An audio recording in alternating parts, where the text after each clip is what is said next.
You ready for the singing? Are you ready for some football? Oh yeah, Champaloo.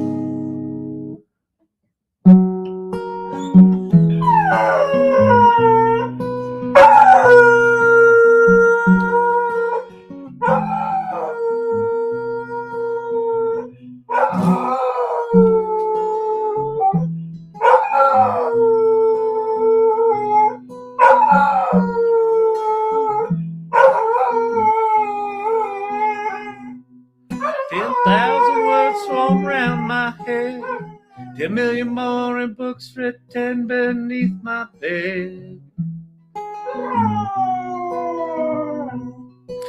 I wrote or read them all when searching in the swamps. Still can't find how to hold my hands.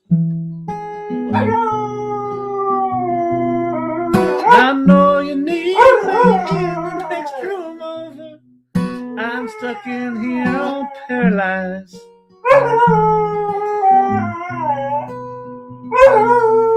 4 months I got myself in ruts, too much time spent in mirrors framed in yellow walls.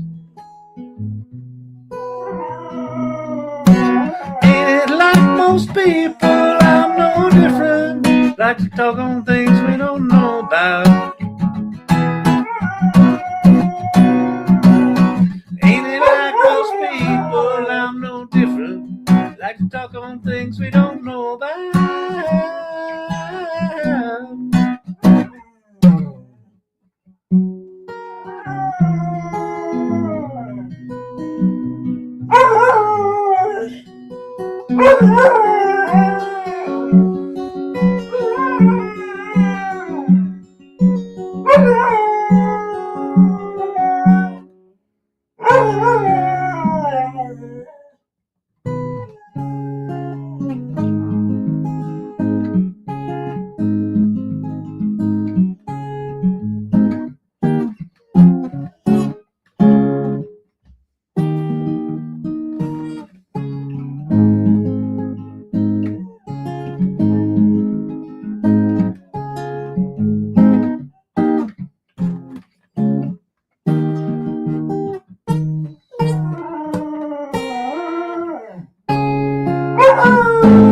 It really breaks my heart to see a dear old friend go down to that worn out place again.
Good evening, everybody. What is happening?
So let me talk about my daily practice. Good day, everybody. What's happening? Mimi, got myself a big A-sharp calendar to start my daily practice. Let's talk about daily practice. So my day today. First of all, it started with big ass calendar. Oh, okay. Big number sign calendar. You can swear on my channel. I don't care. In fact, the more you don't swear, the more it confuses me. Well, my goodness, McGillicuddy. Oh, but you can't cuss in TikTok comments. All right, fine. Whatever. Good Lord. I feel like we've got just, whatever. Doesn't matter. No sense screaming up river. So I started this morning. I had to drive my kids to South Denver for a doctor's appointment. Then they wanted to go to Micro Center. The doctor's appointment was supposed to be 5 minutes. 2.5 hours. Then the Micro Center was like an hour and a half. I'm taking calls in the car. And then I went to work, and then I had a live show with Ann. And then I had to go back down to Micro Center to pick up the computer. We left it whenever. And so I got back here like 15 minutes before. So the last thing on the planet I wanted to do was do anything related to work or my practice.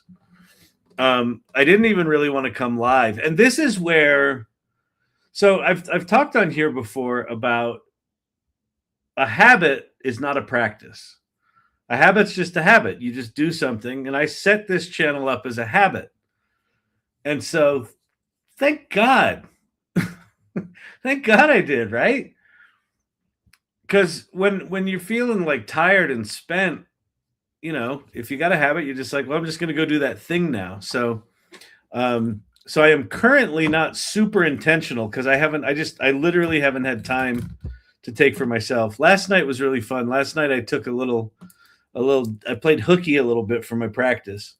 So what we agreed to last night, and by we agreed, someone on the channel came up with the idea, and I was like, yeah, let's do that. That is last night on this channel was a cheat day. So I'm going to have practice cheat days. I can take, here's the rules I invented yesterday, that I can take up to one cheat day per week, and they do not accumulate. I don't have to take a cheat day. If I'm on a roll, I can just keep going. If I take a cheat day, we're just going to dick around and play with tools and toys and not really think about it. But otherwise, I'm going to be doing my practice, which is I'm going to be looking at stuff that needs to get done and organizing things and just doing the work.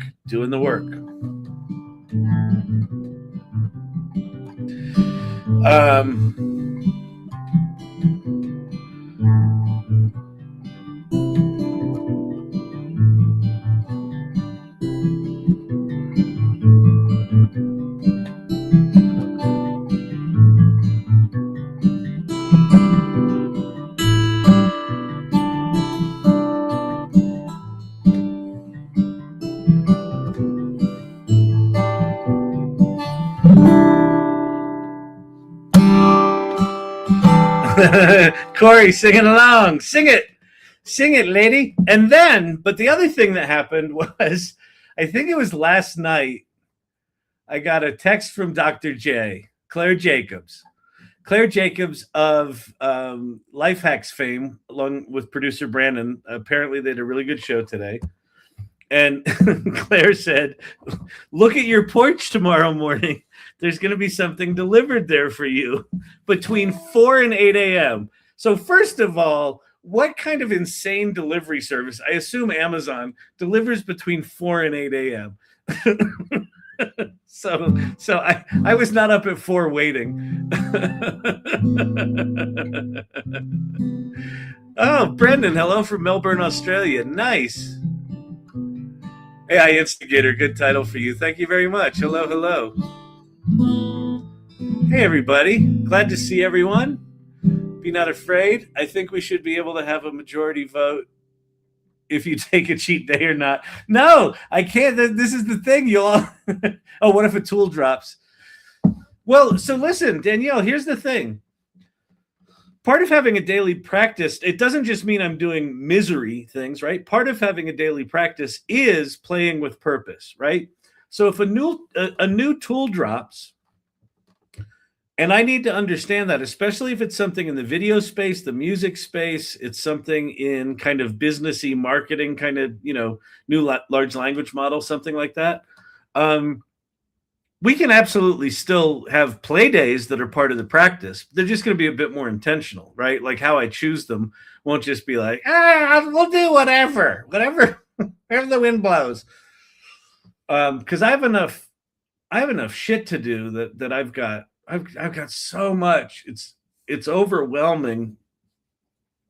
And what's nice about treating this as part of my practice is that I know that I can at least take some chunk of to-dos, off the list when I'm here. So that's good. Anyway, Dr. J said, look for a package. And so, oh yeah, it is Amazon. Look, there's a little Amazon thingy. So the story behind this box is the other night I was trying to do a video. I think I was trying to do something for Sydney, and I literally couldn't make Photoshop edits because my hard drive is so full. It was like, your scratch disk is too full to do a generative fill. So this is an external hard drive. So to the irregulars and to Dr. J and whoever had a hand in this, you didn't need to do this, but B, if you didn't do this, I would just be suffering through it. So this is going to actually make a really big difference in my life. So thank you very, very much. We're doing an unboxing right now. It is a svelte, small little case. All Dr. J, amazing. Thank you so much. This is really, really generous. You don't need to do this. So cool. Look how cool this is. Just like the black. So cool. All right. I almost hit the trash can. I'm so tired. People. It's going to be okay. All right. Let's see.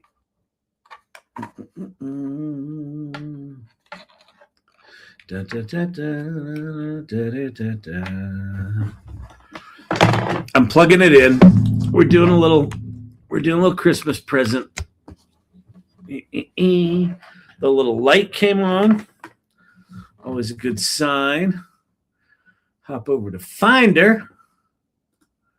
Seagate Portable Drive. Get info. 2 terabytes, baby. Oh, yeah. So wait, the first thing I think I can do, I think this thing's huge, this folder, and it's functionally useless. Oh, it's not that big.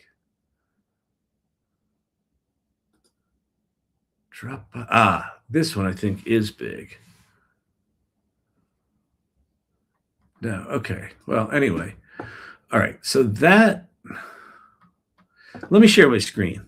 TikTok pin. So, Lord, I just watched the Stack Overflow video. It blew my mind. You're so right. Thank you very much.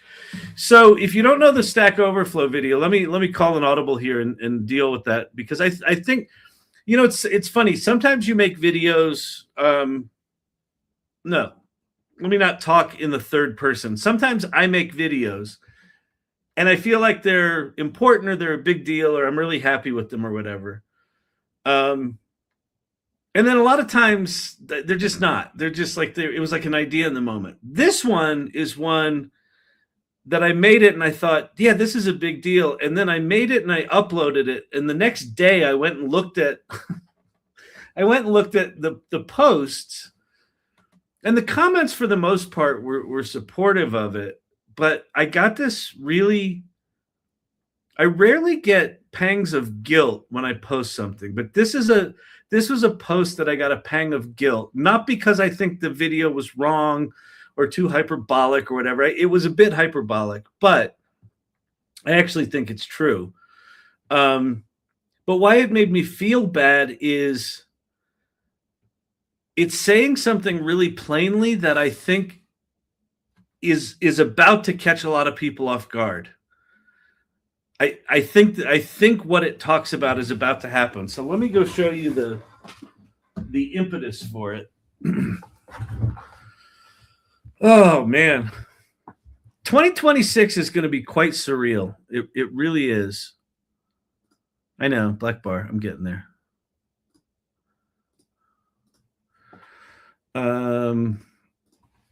Stack Overflow. So this chart, you can't really see it on TikTok too good, but on YouTube you'll be fine. This chart, most of the posts about this chart, if you just go search on X for Stack Overflow, you'll find this chart, and then you can find the source and go look at it. It's a Y Combinator post that's got comments, and then at the top of it, it'll take you to the actual graph. What this is Stack Overflow is a site that was founded in 2008. So on the left is 2008.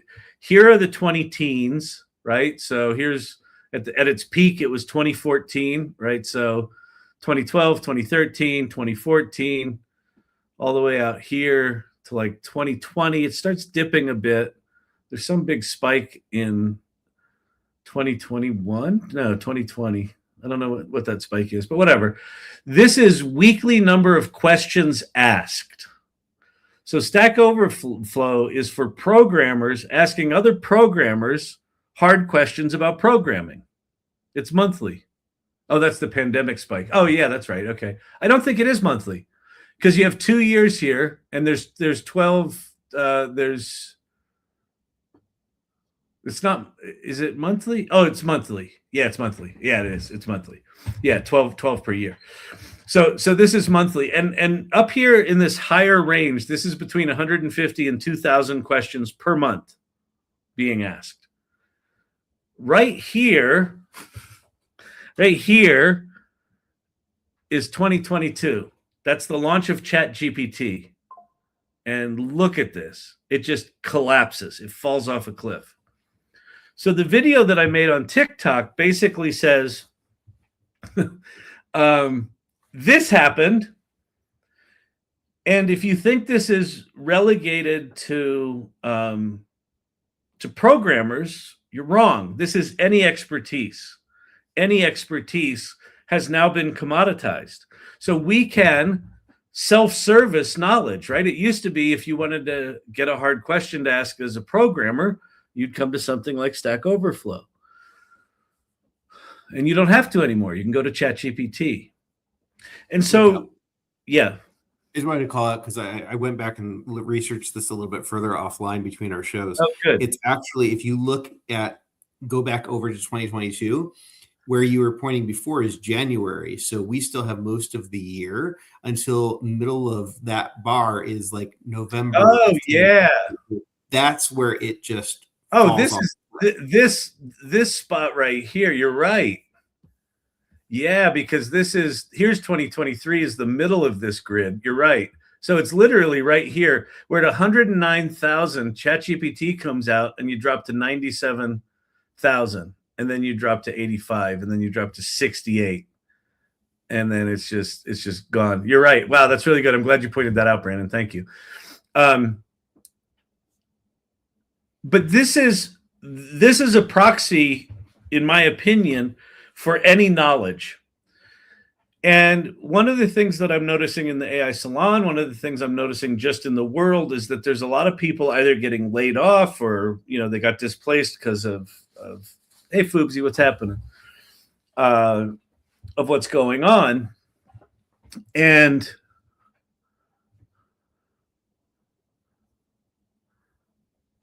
satire perspective. Now the artists are burning forests to generate goofy videos with AI. It's true. It's true. But the artists are also starting to learn how to use AI to make art, right? Like artists will be the first ones to use any new technology. They'll figure out how to use it how other people have not thought about it. So we're entering a great renaissance. It's really an exciting time. But there's a lot of people right now that I know that are saying, hey, I've got 30 years of experience in this, or I'm really good at change management, or I'm really good at this. And they're making content and they're making marketing materials and they're doing posts on LinkedIn. And the bulk of the posts are what used to work. What used to work was I've got 30 years of experience in change management. And someone would go, I need someone in change management. They've got 30 years of experience. That must be great. Now, if someone wants to do something in change management, they go, hey, ChatGPT, I got a change management challenge. What should I do? They're asking ChatGPT.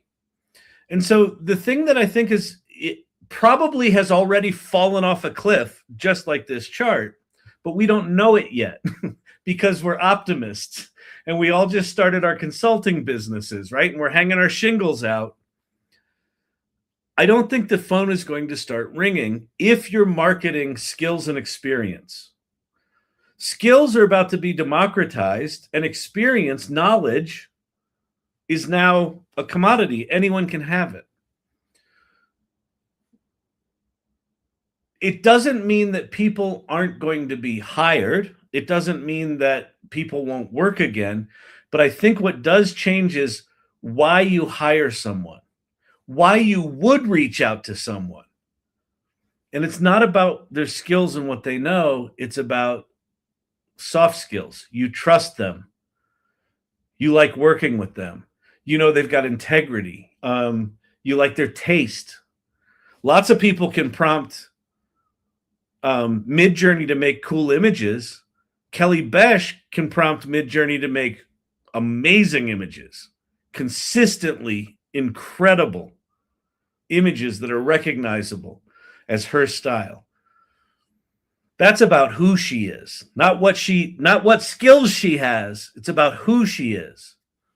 And so that, I think, is the shift. And so if you're someone who's kind of hung a shingle, and if your marketing is around your skills or your expertise, I would strongly consider a couple of things. One is get your ass in community.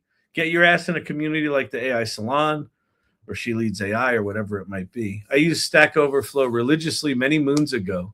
I'm not sure I remember the URL anymore since LLM. That's retropunk. Yeah, exactly. Speaking of, I've been taking my Midjourney prompts and using them in Grok Imagine. It's significantly better in many ways. It makes very good videos as well. I might drop my Midjourney subscription. Well, Archetypal, you can also drop your Midjourney subscription because if you go to Meta AI, that's Midjourney for free.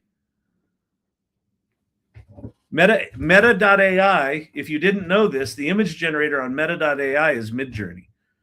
And it's videos and images for free. I don't know if they've got caps on them, rate limits. Anyway. Oh yeah, but I avoid Meta on principle. I'm with you. Keep paying for Midjourney. Anyway, this chart this feels very significant to me, right? Think about like all of the value that the people that were answering these questions, building brands for themselves as experts, they're still just as smart as they always were, right? They're still just as expert. They're actually more expert because this was, 10 years ago. But no one's looking for that because they're self-serving knowledge. Wisdom, curation, taste, integrity, trust, curiosity, adaptiveness, giving a shit, all of those things are the reasons people are going to hire you in the future. And some people have pointed out in my posts, well, that's the way it's always been, and I would agree with that. In general, you hire people because you know them and trust them. Who knows matters. But I think the whole thing of marketing skills and expertise, I can't imagine it working anymore unless you're marketing what I think is going to be a temporary skill and expertise, which is I'm an AI expert, which I don't even know what that means anymore because things are changing so fast. So anyone who claims they're an AI expert right now, I am immediately skeptical of. So I think short term, people are going to hire some of those people. But if you're like, I'm a consultant, I'm a creative director, I'm a this, I'm a that, I don't know. I don't know, man. Anyway, that there's a depressing way to start the show.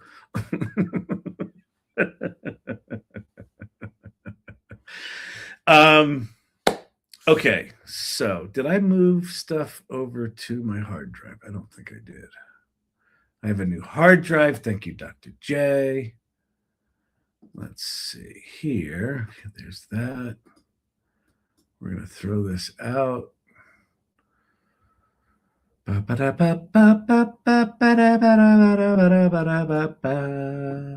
can I not throw that shit out? Do I not own that drive?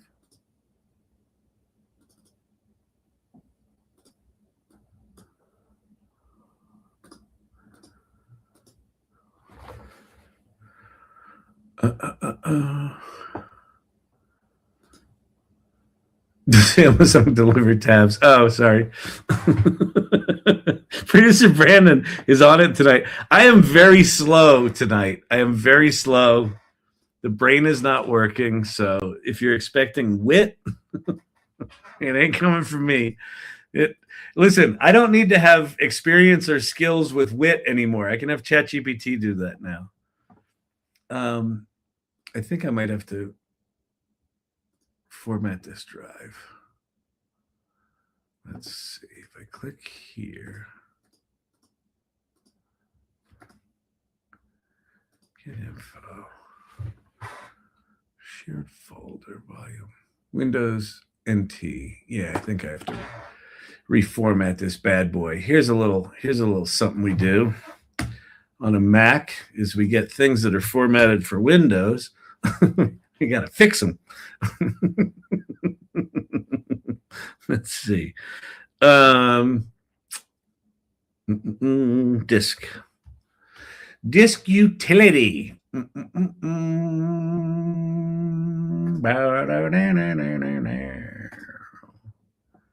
Seagate portable drive, disk utility, erase, macOS extended, journaled, master boot record, Apple partition map.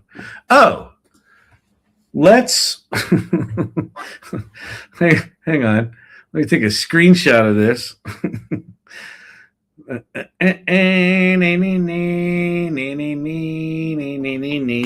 All right, let's go to ChatGPT. I used to be a Mac geek. I used to know the answers to all the questions. Which way do you format your drive? I don't anymore. So, why do I not have that? Was that not on clipboard? That was on clipboard.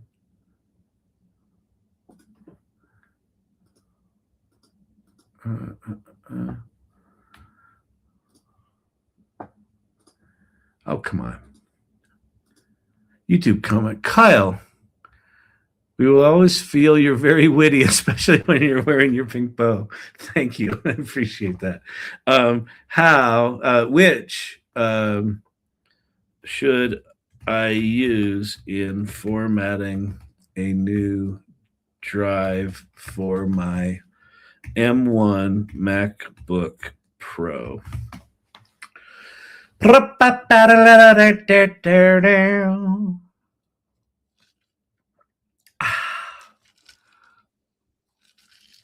Maybe the coffee will kick in at some point here.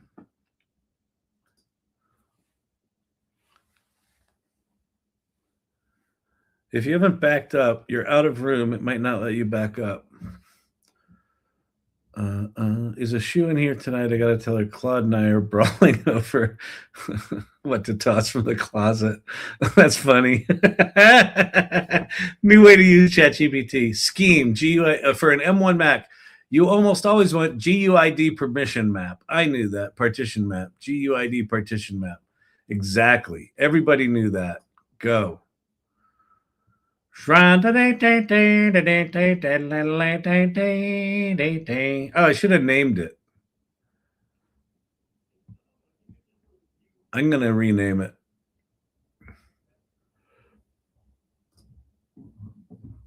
Can I edit the name? First aid partition, erase, restore, info. I'll go over to Finder. Can you all are seeing this, right? Rutro. Why did it not? Do I got to mount it?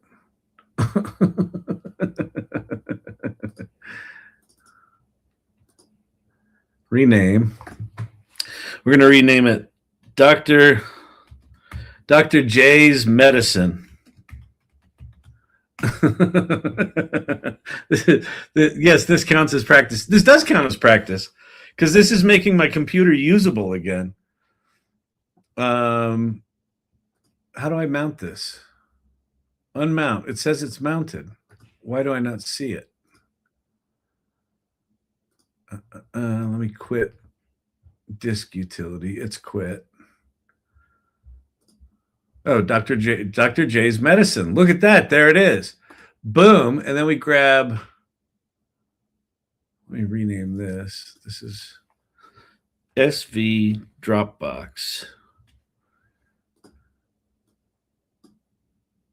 Yeah, there we go. It's copying that shit over. And then we're going to take this one and do the same thing.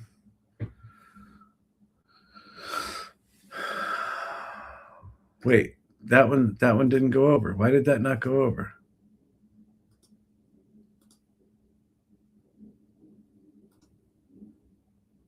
What did I just do? Did I move it in there? Rutro. What did Daddy just do? How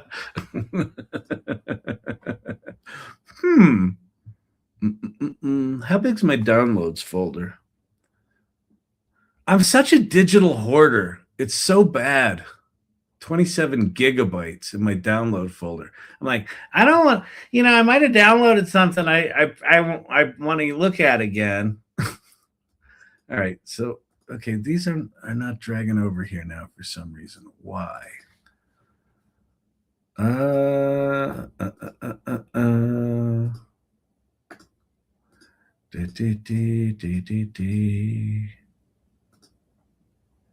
Copying 8,000 items over. Dr. J's Medicine show? Nah, Dr. J's Medicine. You can use voice with screen share if you're having trouble.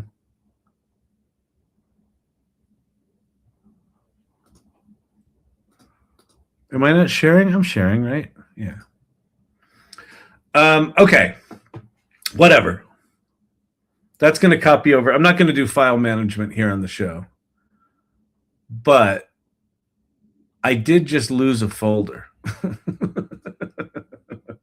That's disconcerting. And it looks like is my let me look up Dropbox. I have a feeling my Finder just crashed is what's going on.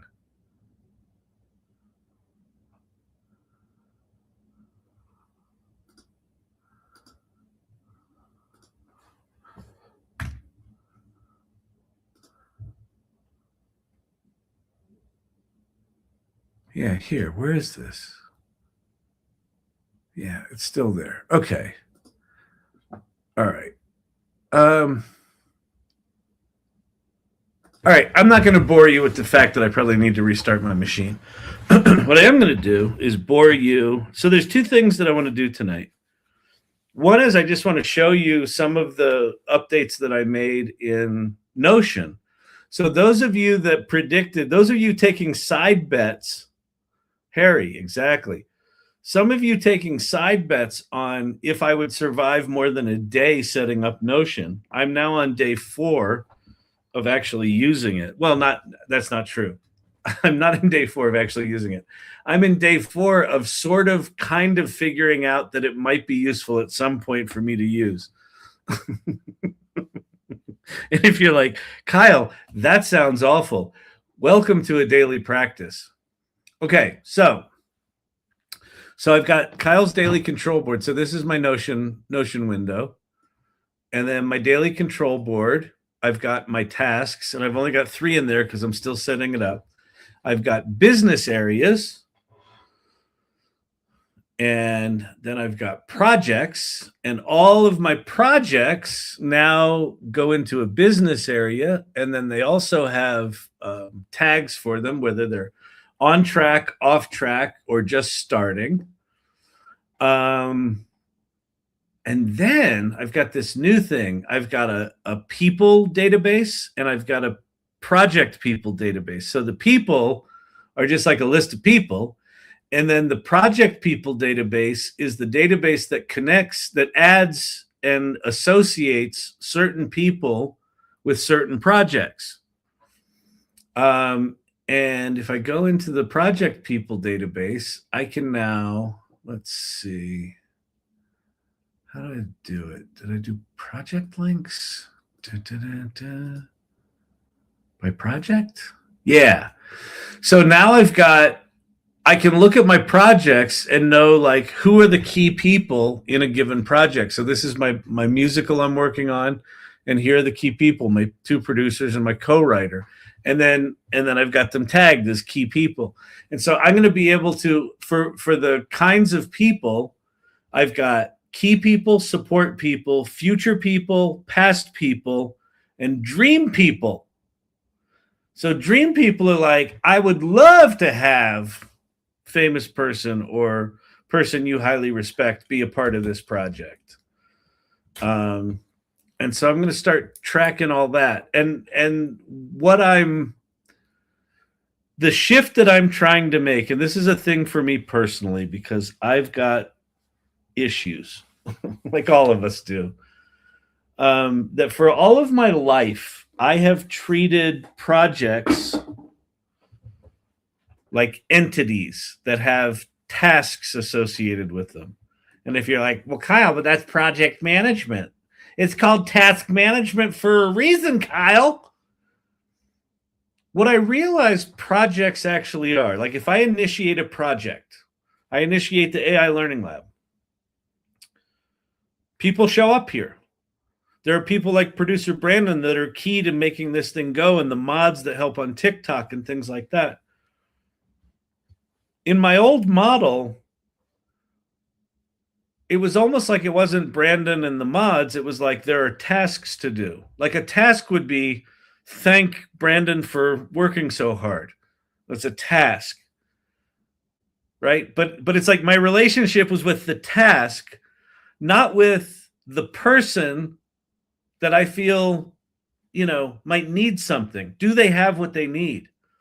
And so the shift that I'm trying to make is I'm trying to start to think of all of my projects as communities of people who are giving me the gift of their attention and their genius and their expertise and their wisdom. And it's my job to make sure they have what they need to be able to support that project. And so I'm really excited about this new thing. It scares the living piss out of me because I've never thought about it like this in my whole life. And you might be like, well, it's pretty obvious, Kyle. Projects are people. It might be. It might be for other people. It hasn't been for me. TikTok. I'll give you money to take my name off the list. I don't think your name's on the list, is it?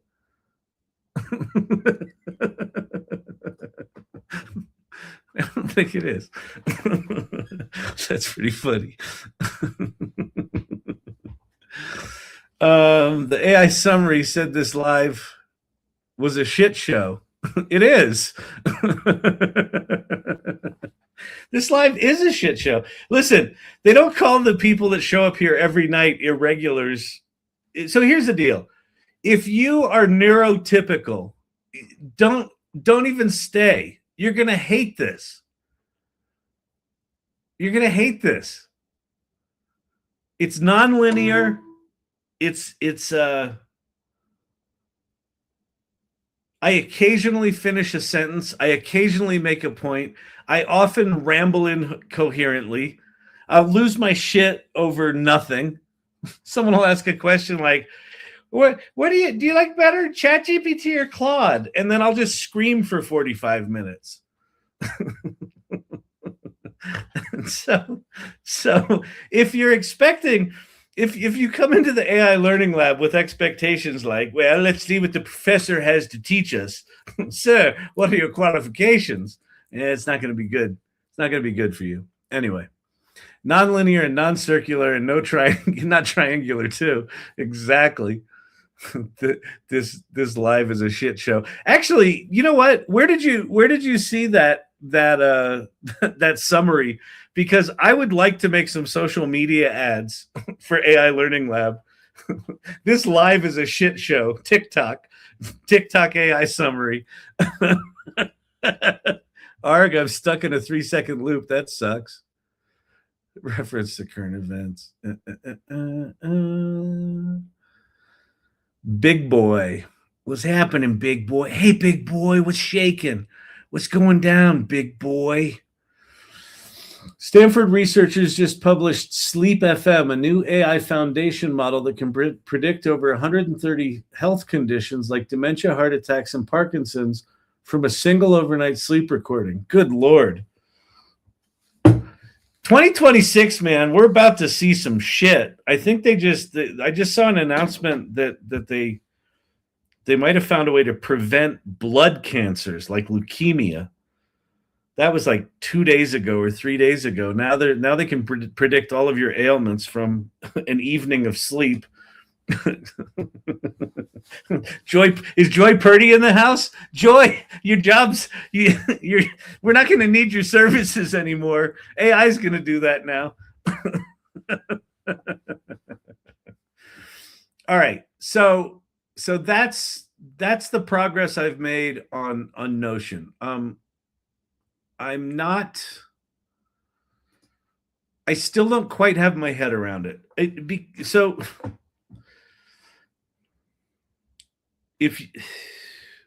How do I put this?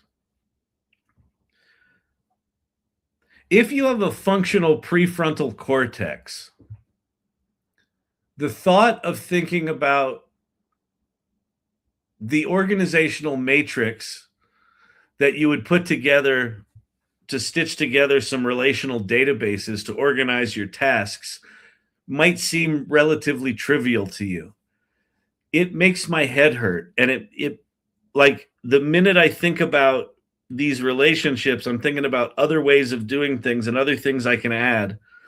And so what I'm trying to figure out is, can I create a foundation here that can work with the way I work without it, I just completely overwhelming me. So I find this very, very stressful.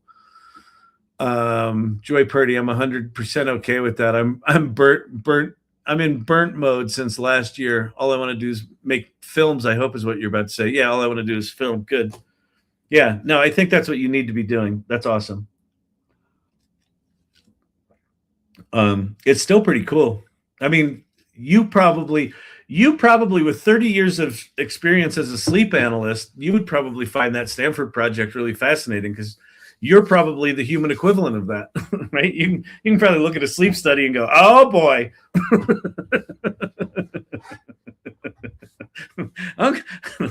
Uncle Jimmy's got some issues. Oh, good Lord. Okay. So what we're going to do tonight is I need to go find in my Google Drive. I've got my Sydney project, and in my Sydney project, I got my podcast project, and in the audio thing.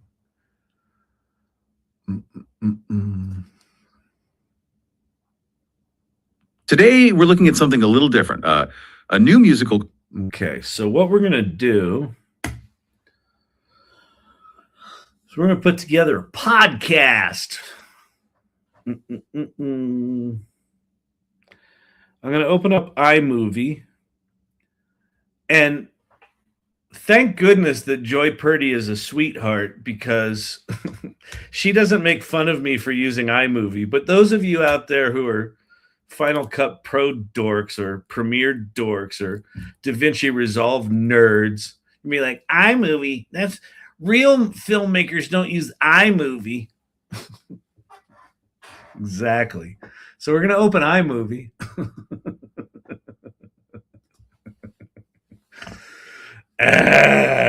Okay, let's see.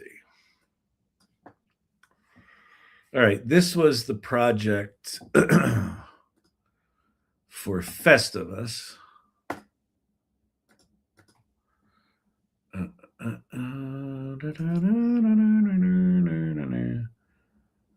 So here's a question.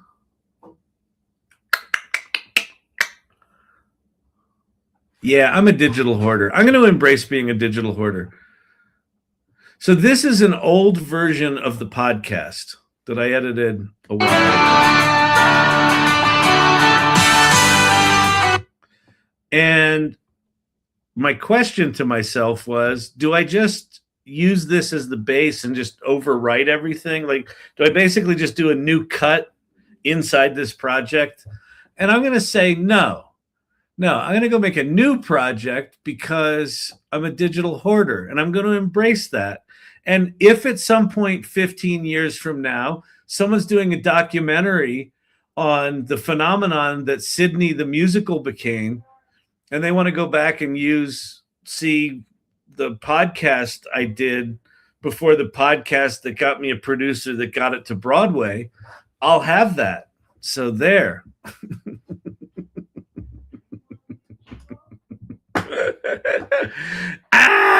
I just use CapCut and iMovie sometimes. Ugh.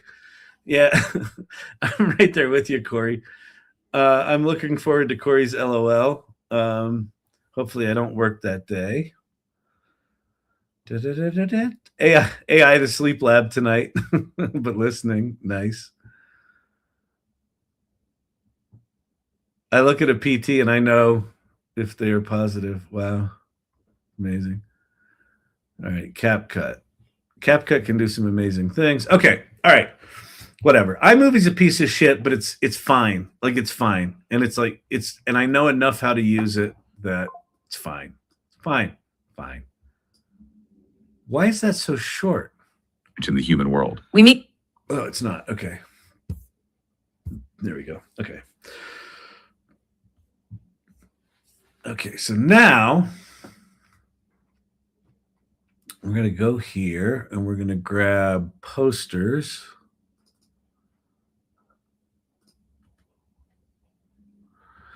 Oh,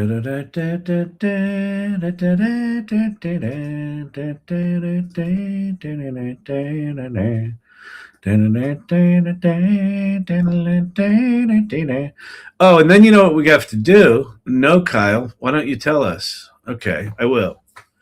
We've got to go turn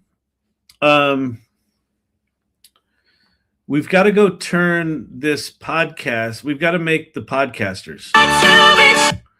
The Microtech, the CTO, These Jason, two. sees what they've built and just has this Oh, PT equals patient.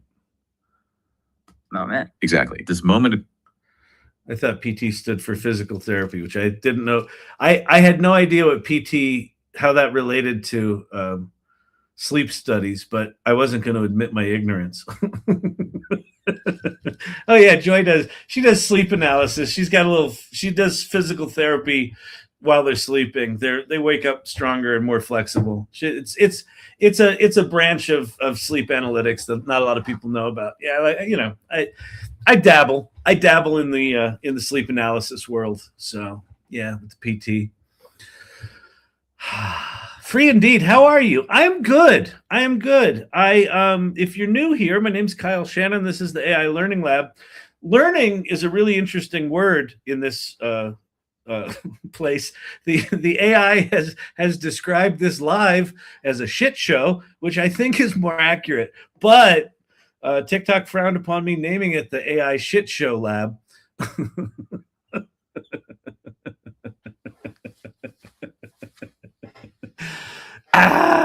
What is meant by generative AI? Great question, actually. That I can answer. Okay. So for decades, AI's been around for decades, and there's all sorts of different kinds of AIs. There's convolutional networks, and there's all the like the face recognition stuff and the traffic pattern stuff and the medical stuff that's been around for decades. Traditional AI, required you to be a mathematician, an engineer, a programmer, a statistician, a data scientist, and you essentially had to bring your own data. There were all these different models, and you would bring very specific data, and you would train the AI on very specific data, and it would have a very specific output. ChatGPT is the first kind of consumer product of a whole range of products called generative AI. And GPT, those three letters, generative, pre-trained, transformer, I'll tell you what all three of them mean. The generative piece means that it's actually generating original combinations of words effectively, or it's generating new and novel images or sounds or whatever it might be. The way the technology works is the T in GPT stands for transformer. And that's a very specific technology that Google invented in 2017 and OpenAI exploited starting in 2020 with GPT-1, then GPT-2, then GPT-3. GPT-3 was the first large language model that started to look powerful. And what OpenAI realized is if they use this transformer architecture and they throw as much data as they can and as much compute as they can, it'll do remarkable things. And so the P in GPT stands for pre-trained. And so what OpenAI did is they went out and they basically scraped the internet. So they found every website they could, every database they could, every Wikipedia, every blog post, just all of it. Some legal, some illegal, absolutely all of them went out and did this. They just went all out and grabbed as much data as they could. And then through this transformer architecture, they do what's called embedding or, encoding. They call it embedding. All of that knowledge in this very particular way that allows it, when you type a prompt, it's not copying and pasting from existing documents. It's just looking in 1,000-dimensional mathematical space, and based on your prompt, it's predicting effectively what the next word is. They call it a token, but it's effectively the next word. And it's just predicting kind of word at a time or a little small group of words at a time what it thinks the answer should be. And so the generative part is really significant because here's why. Computers for all of my life, for all of our lives, have not been generative. They've been calculators, and they've been predictive, and they will take our data, and we take our data and we run it through a program that someone has programmed with logic, which will always behave exactly the same way.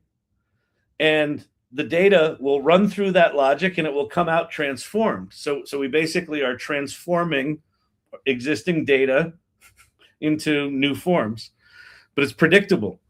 Generative AI is creating wholly new things that didn't exist before. And people will argue, well, it can't do novel thought, but it can. Because what is novel thought? Well, novel thought is you live your whole life and you encode, you embed your experiences and knowledge and education into this large language model called your brain. And it's got all these things in it. and then you're out walking and you see a pink dog run across the street, and it goes into your eyeballs and it goes into your brains, and you go, pink dog, that's weird. And then that triggers off some memory when you were in junior high and you were at the junior high dance and someone had a pink poodle handbag, and you accidentally tripped and knocked it on the ground, and that reminded you of this time in college. And then you put those two things together and you're like, hey, that should be a song about a pink dog and heartbreak. And you have this novel thought. Well, that's exactly how large language models work. They have like all this knowledge in there, and you give them a prompt and they're like, I think this would be the next thing. And it's literally like pulling fragments of knowledge from 1,000-dimensional mathematical space, and it's generating this new thing. It's absolutely fucking remarkable. The more you learn about it, the more remarkable I think it is, because it's this very simple, cold probability calculator. But what it's been trained on is the output of human beings for like all of history, like whatever we have done as humans that was jammed onto the internet in the last 80 years is essentially in these models. And so we get to like collaborate with all of the people that came before us. That's the P in GPT, pre-trained with us. So it's an incredible reflector of humanity. And what generative AI is particularly good at is being a reflector, an amplifier of your ideas. So when it gets really good is not when you learn prompt engineering. Like, prompt engineering is a mechanism for how to talk to these things in a predictable way. But when AI gets really powerful is when you understand who you are, what your values are, what you want. And then you figure out how to share that into this machine. Hey, I really care about entrepreneurs, and I care about small businesses, and I care about pizza, and I care about, quality ingredients, and I care about this. And I've never started a restaurant before, but I'm thinking about that now. The more you give it, that is who you are, it will absolutely transform your relationship with it. Because rather than you being in competition with AI, you can use AI as an amplifier of you. And that's what this channel's all about. And that's what the AI Salon's all about, and things like that. Sorry, I'm dyslexic, so I say things backwards. It's been trained on the world's information. It has.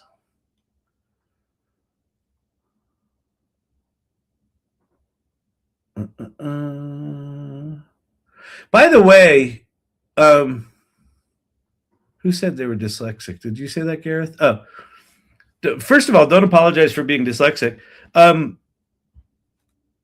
We are a neurospicy friendly channel. But I mean, you've said this, Gareth, that generative AI, like it allows you to take something like your dyslexia and it becomes an accessibility tool. It's really cool. He mistyped earlier in the chat. That's cool. Okay, let's go back to this thing now. So in my previous project here we're going to go Sydney 2.2 podcast.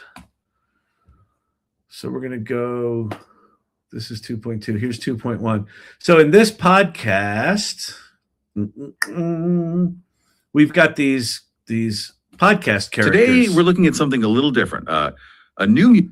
Thank you. I really appreciated that explanation. You're welcome, Free Indeed. Do me a favor. If you're really brand new to this stuff, join the AI Salon. So if you go to, in fact, Brandon will pop up community.thesalon. He'll pop up a banner here in a second on screen. Keep coming back to these lives. And if you go to community.thesalon.ai, join the community. And it's a community. We started that community the week ChatGPT came out, which if you're brand new to this stuff, you're going to be like, oh, it's going to be full of a bunch of smarties. That's not going to be comfortable for me. I promise you it will. it is a remarkable group of people that celebrate someone doing remarkable work in AI as much as they celebrate someone coming in saying, hey, I think I want to learn about this stuff. It really is truly remarkable. So go in there, introduce yourself. There's an introduce yourself channel, or space, they call it. And just say hi, and then keep coming back here. I do this 5 nights a week. And what I'm working on here, starting in 2026, is working on my daily practice using AI. And so everything that I'm working on in here is projects that I'm working on in my life, and I'm trying to use AI to get better and become a better human and become a better professional, and, you know, raise the game of my projects using AI, but also using my skills and my ability to focus and work with intention. So, will do. AI is my co-teacher. It is. It's an incredible teacher. It's one of the funniest things about AI is generative AI. Is that people who don't use it are like, well, if it's so smart, then it's going to make you stupid. No. It's like, imagine if you have PhD level teachers for every subject in the university who have infinite patience and are completely supportive. It can amplify your intelligence, and it can accelerate it. It's so funny. It's like the tropes and all of the anti-AI stuff, the things that they say, it's almost always the opposite of what they say. The robots are going to kill you. Well, the robots might just allow us ascend to our higher selves because it's going to free us from doing the soul-crushing, shitty, repetitive work of society and allow us to just say, here's who I am, here's what I value, and here's the change I want to make in the world, and I'm going to use AI to make that happen, right? Like, it's just as likely we become the best versions of ourselves as it kills us. It's the absolute opposite of what everyone says. The robots did my knee replacements. Listen, exactly. You are now ambulatory because of the robots. There's a TikTok pin went away. Just pop it back up. Absolutely, it's been a game changer for me as a high school teacher. Yeah, exactly. Listen, teachers that use AI as a tool to allow themselves and their students to think creatively, because to use AI well, it actually requires critical thought, critical thinking, intentionality, the ability to discern between bullshit and brilliance. And AI can do both. It's great at bullshit. It'll hallucinate up a storm for you. And as you use it more, you start to realize, oh, I can navigate this because it does these other things really well. All right. Tyler, how do you combat the negative sentiment about AI from programming coworkers?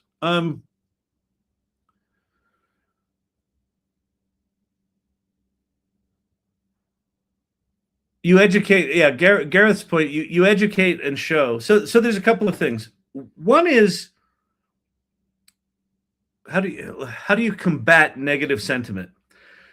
The one thing I would not do is get on a soapbox. Like, you can't win the argument of AI's better than you are, right? Or AI's good. If they think AI's bad and you just say, no, AI's good, then you're basically in a political, this is a perfect time in history for AI to show up, because we live in such a polarized country right now, and you could certainly argue polarized world,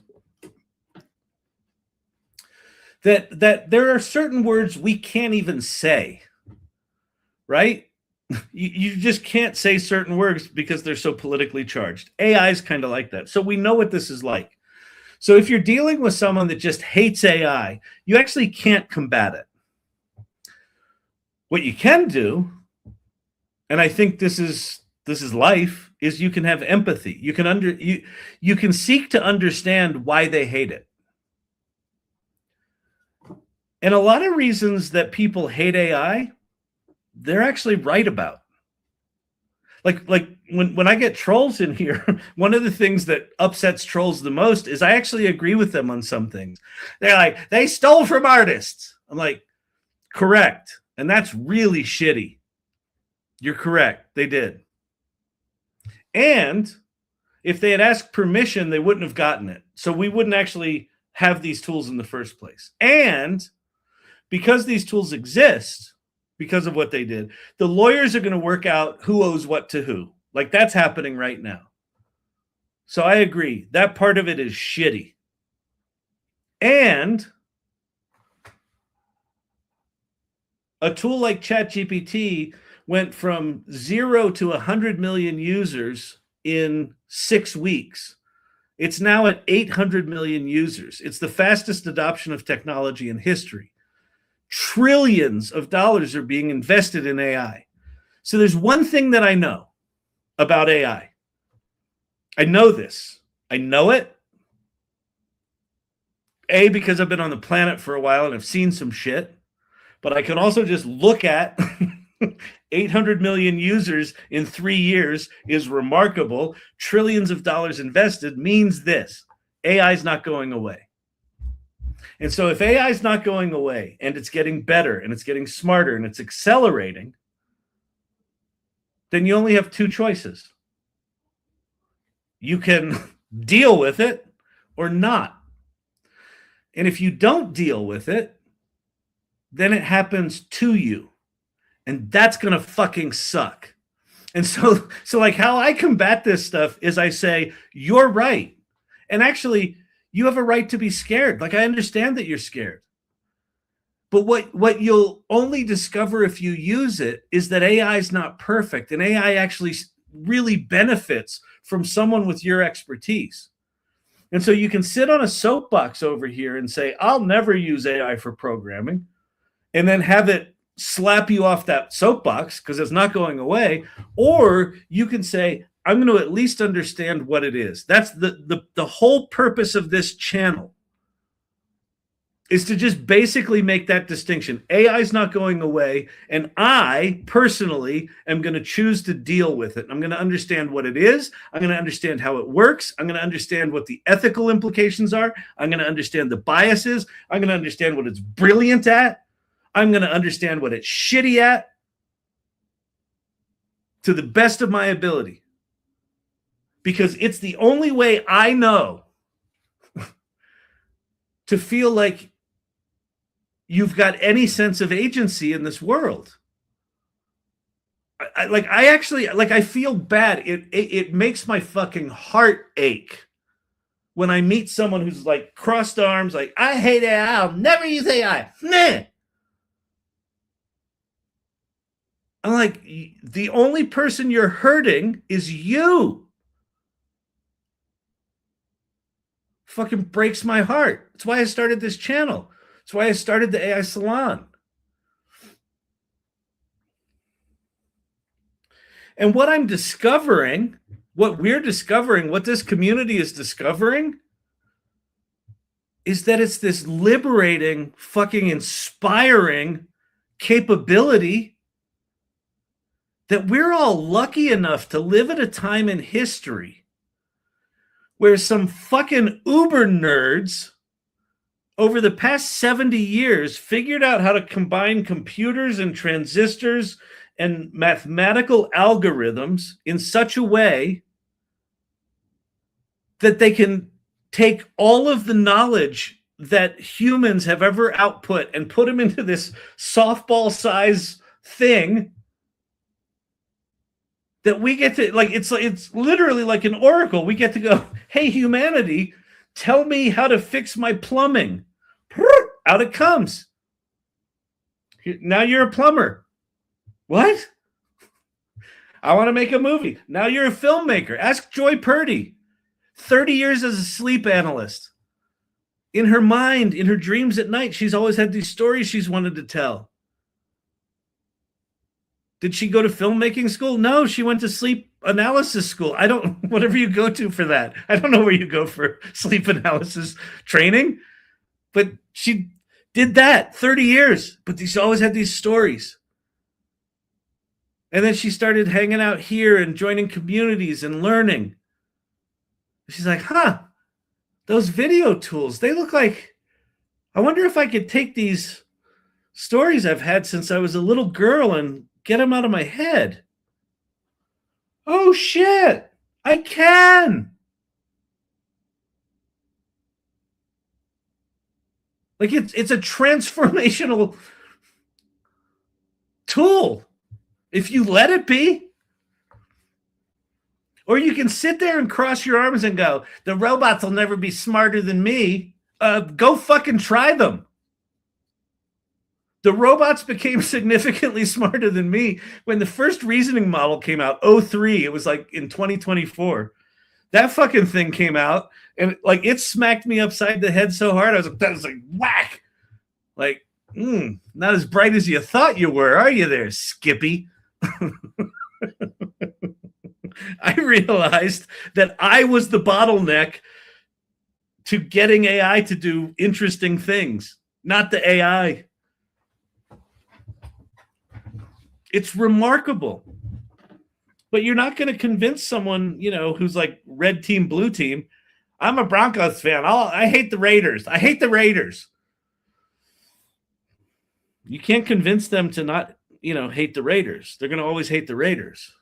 Same with the AI people. But if the AI people can understand that they actually have a choice, and if they choose to learn a little bit, just might change their life. And if they don't, well, it's going to fucking suck.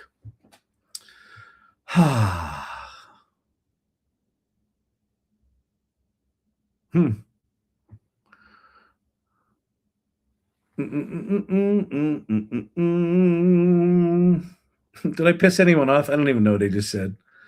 My mom just discovered she can take a photo of the inside of her fridge. Yeah, this is a good one. And what? And can make recipes. Yeah, exactly. So Kelly Camp, this is a fun one, Tyler. Kelly Camp, who's in here, she's one of the irregulars. This is like 2 years ago. And ChatGPT had come out with the ability to take a photo and analyze it and stuff like that. And so she was talking with this bar owner, and the bar owner was like, I own a bar. This AI stuff isn't good for me. I can't do anything with AI. And so Kelly goes, hang on a second. She goes back to the bar. She takes a picture of all of the bottles, and then she types in a prompt that says, make me a spreadsheet of the inventory of this bar and mark any bottles that are a third or less, tag them in the spreadsheet as need to reorder. And he goes, what? And then it goes, does all its things, and it goes, here's your spreadsheet. She downloads the spreadsheet, opens it up, and there's this whole inventory with the shit he's got to reorder, and his jaw dropped to the floor.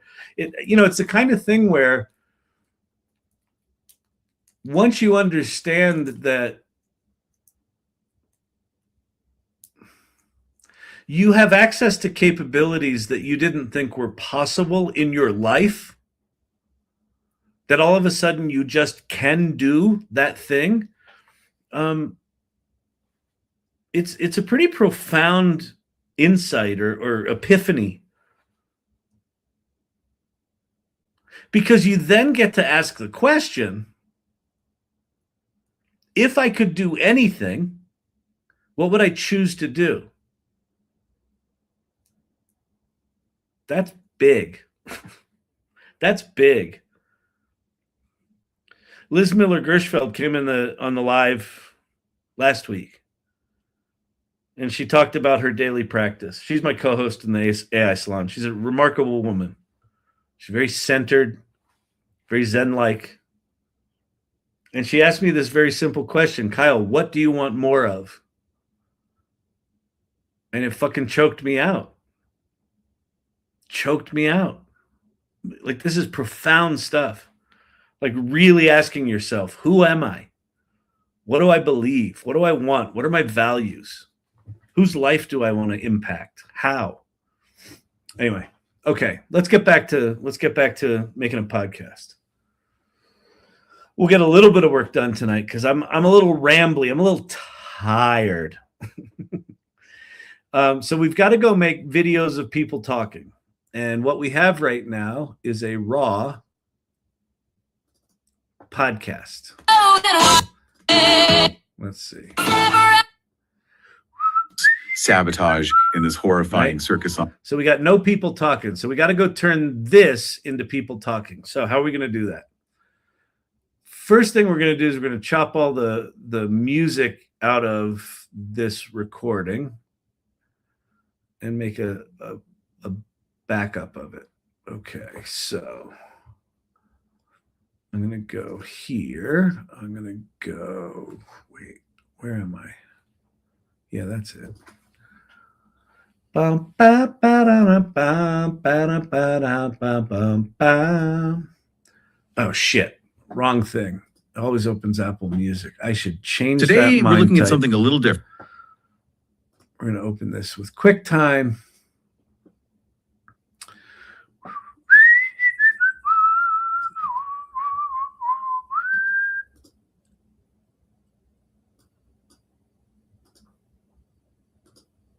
Why? What? Why is it not working? Hang on. Open with QuickTime. Today, we're looking at something Okay. Promise of a new job. Is this moment. exactly this moment of discovery. And that feeling of awe of seeing something that could change everything is the opening number. Too good to be true. It's the promise of a Okay, so here we're going to split the clip. Bang. All right, and now we've got Today, we're looking at some. breaking.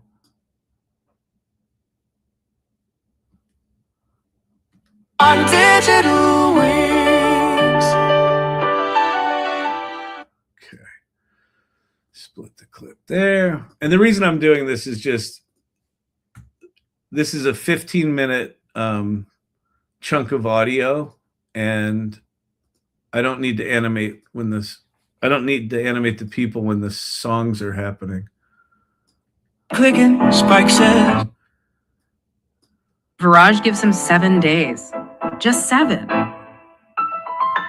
7 days. Okay, we'll split it there. But feeling torn. Bugs work the night overload. Let's make history together. Let's crack this code. So that corporate. So that. Split clip. Bang. Get rid of this. So let me just make sure I've done the right thing here. We should have talking and then a little bit of Discovery. music. And that feeling of awe of seeing something that could change everything. But then almost that was bad. immediately see the corporate hubris. Of awe of seeing something that could change everything. That's fine. Okay. It's this painful fight about constantly postponing your life. But the promise is broken. Okay. Split clip. The false pledges we etched in don't get patched up in a few therapy sessions. They stick in the gut. We get stuck in a rut and doors shut till there's nothing but passive aggression. Look, I get it. You said it. Your job's hot.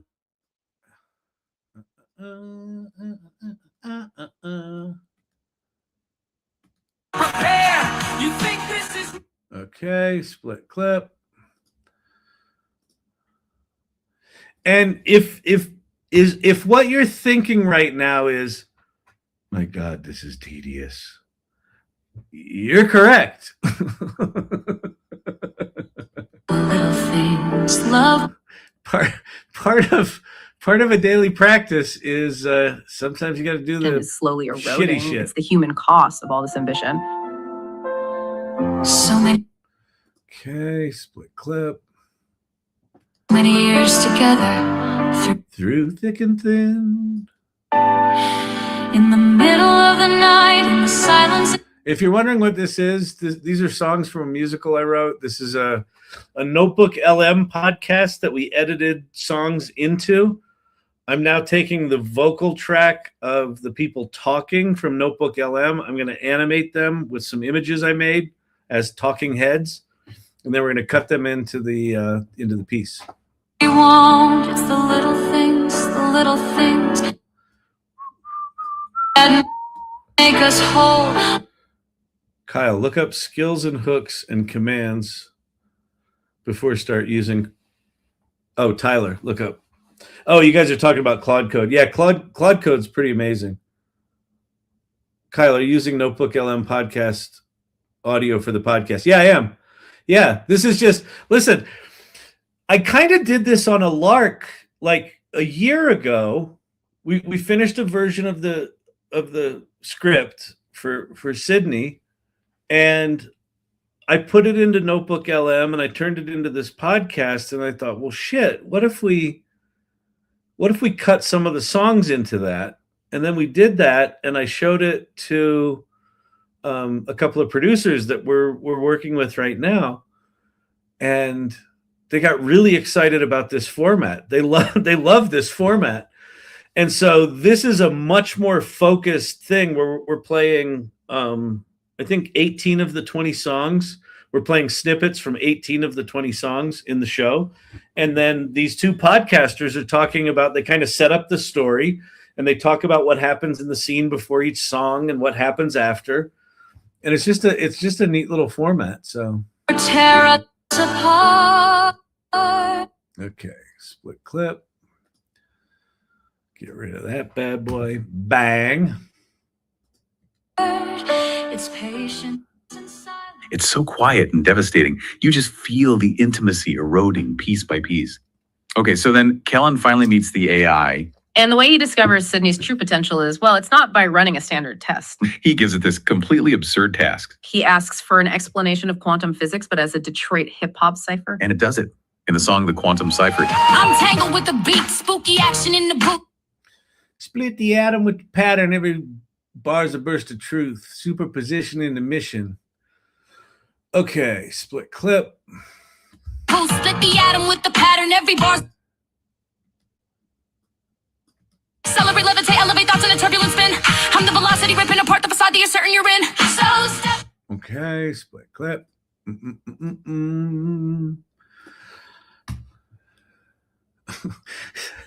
I always, one of my favorite bits in here is, hey, Sally, what'd you do last night? I don't want to talk about it. No, what'd you do? I watched an old guy edit an audio file for 2 hours. Human, to see the world. yeah, In a world of It's all fun and games till someone puts an eye out. eyes, not long to feel alive for all.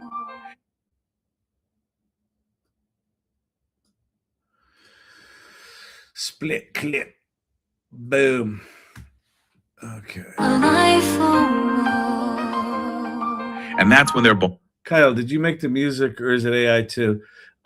It's a combination. So we wrote all the lyrics. Most of the songs were some combination of us putting in ideas, us knowing exactly what we wanted. So we wanted something that had this kind of feel, like the song. Oh, it's not in there right now, but the song Later.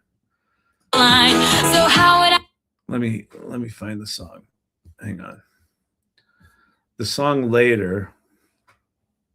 stop the dreamers out? Oh, that's we're way back in the wrong place. Turbulent spin. Stop in a few. So this song your life. But the promise is broken, the false pledges we etched in don't get patched up in a few therapy sessions. They stick in the gut, we get stuck in a rut, the doors shut till there's nothing but passive aggression. Look, I get it, you said it, your job's hot, but the truth is I'm feeling like an afterthought. So this is a song we probably did between Andrew and I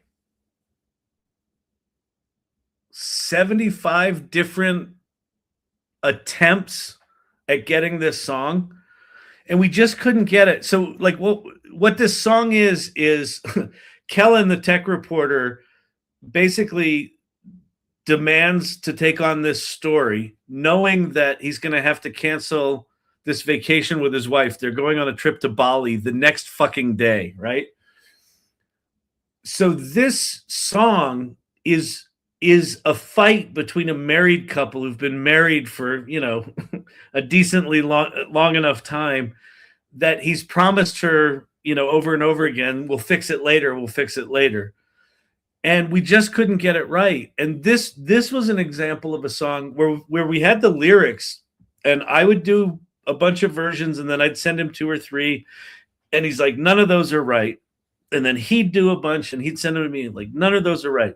And then I was in New York doing an in-person writing session with Andrew, and Producer AI came out, which is it used to be called Refusion, and it was just a different of these song generating tools. And so I literally took the script plus all the lyrics, and I said, here's a fight that these two people are having.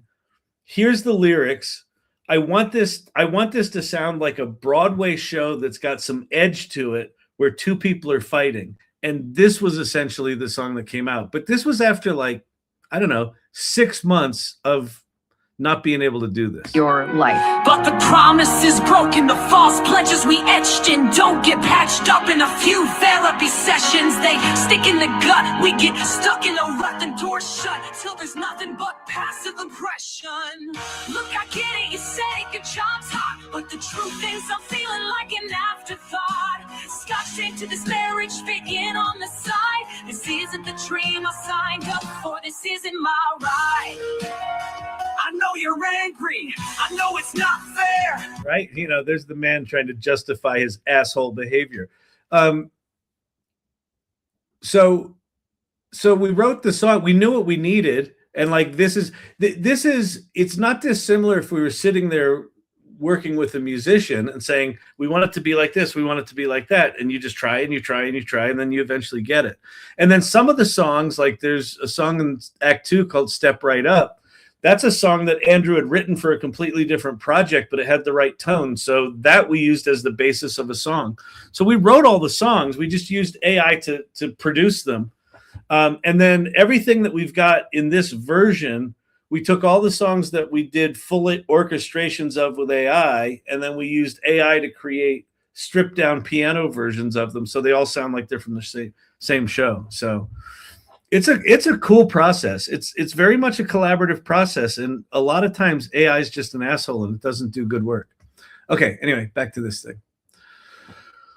I really like it. This is so cool. Yeah, I gotta tell you, man, and you know, like the script. So when I had the idea for this musical on this live on March 19th, 2023. You can go back and watch the episode. It's on my YouTube channel. You can go back and I have recorded the moment where Suno created a song that sounded enough like a Broadway show where I'm like, wait a minute, this should be a Broadway show.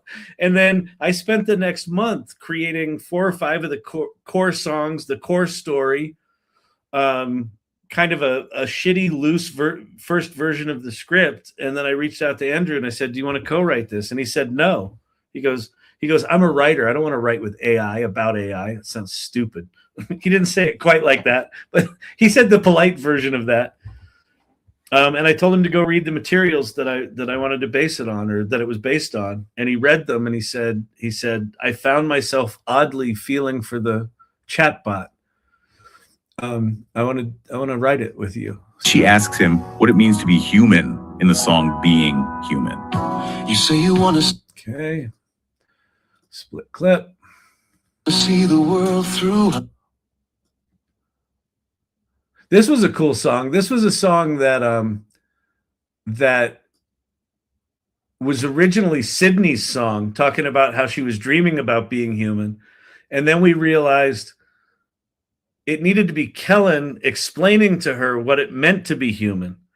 And so this is a song that's like this beautiful sort of, it was an aspirational song before, but what it is here is it's Kellen, the writer, kind of on his heels because the chatbot is asking him what it means to be human. And he's like, he's trying to figure it out. So he kind of falls in love with being human as he explains to her what being human means. Just light, it's not just grace, it's hunger, pain, a dying face to be alive. Here, I'll play it from the beginning. To see the world through eyes that blink and cry. To feel the wonder of a thought like sparks across the sky. It's not just light, it's not just grace, it's hunger, pain, a dying face to be alive is to burn sometimes. You want to be more than machine to know what being human means. Being human isn't what we think. Being human is what we feel. We fall, we fly, we break, we bend. We love too hard and hurt again. We reach too far and still we try. We laugh, we lose, we fail, we cry. We taste the air. Cool, right? Okay, so that's that. Split clip. Bang, bang. Get rid of that song. Boom. We taste the air. And Act 1 just culminates with this huge moment. Sydney appears in human form and delivers this risky, seductive declaration in Are You Ready For Me? Awakened in a whisper. Split clip. Flicker like We're not standing. me. I reach out so tender. Am I ready for you? I do surrender. I will surrender. Clip. End of Act 1. The line between person and program just dissolves. Which, of course, sets us up for the collapse in Act 2. Oh, completely. Microtech is on top of the world. They're celebrating with this booming, arrogant anthem, We Are the Giants. We've caught genius in a bottle, friend. Split clip.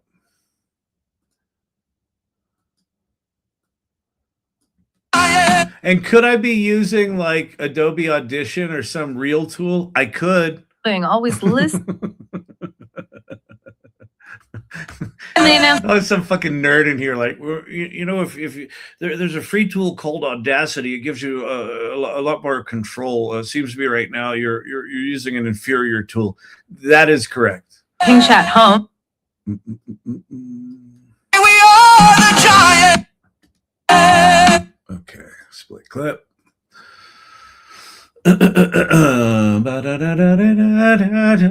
Everywhere, always learning, always evolving, always listening. Chilling.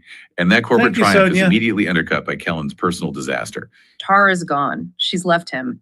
This song, One Way Door, it's this realization that some choices, you can't undo them.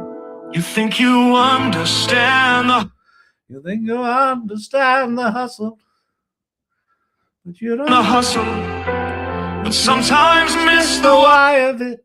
through feels more like These songs are earworms, man. falling with no return and no erasing. Meanwhile, Split clip.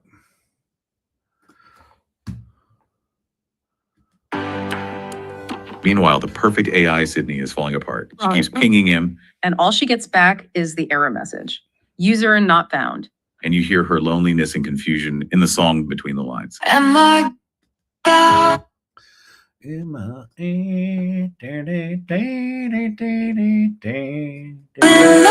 within the space between the lines. So then Kellen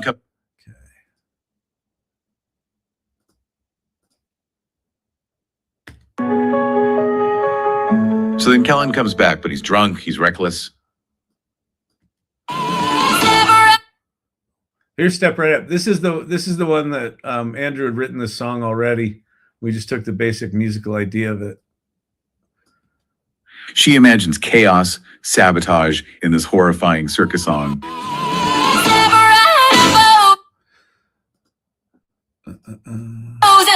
As my shadow still rages.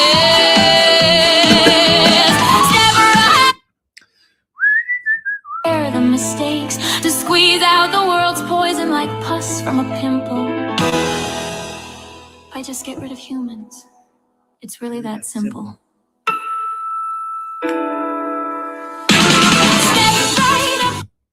Okay, split clip.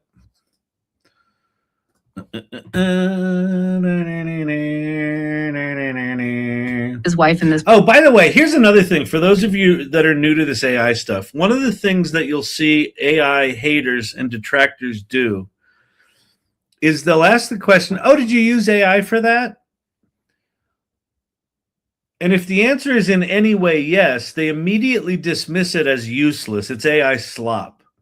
If you're like watching what I'm doing here, like chopping this thing up, every professional that I know that uses AI uses it in a much more sophisticated, complicated chain of craft. It is a tool among many tools, including human tools of like, you know, like taste and curation and craft.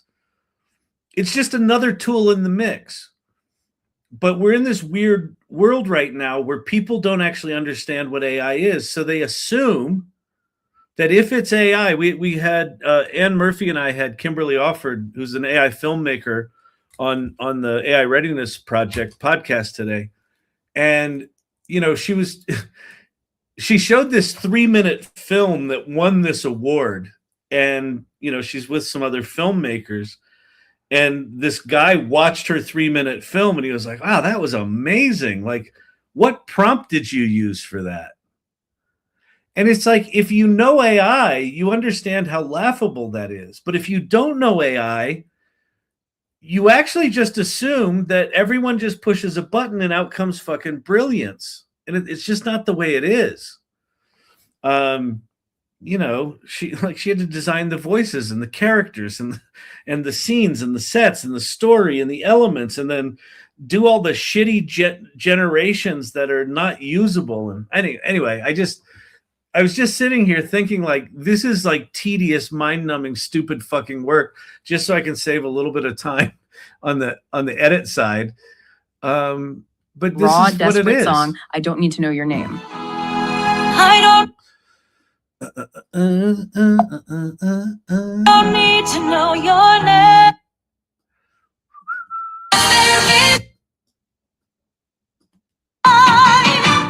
It feels with mine. From there, it just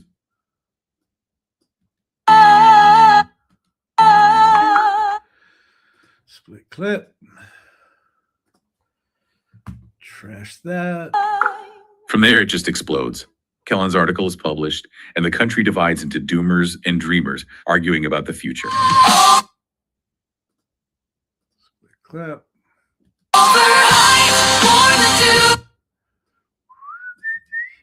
Yes.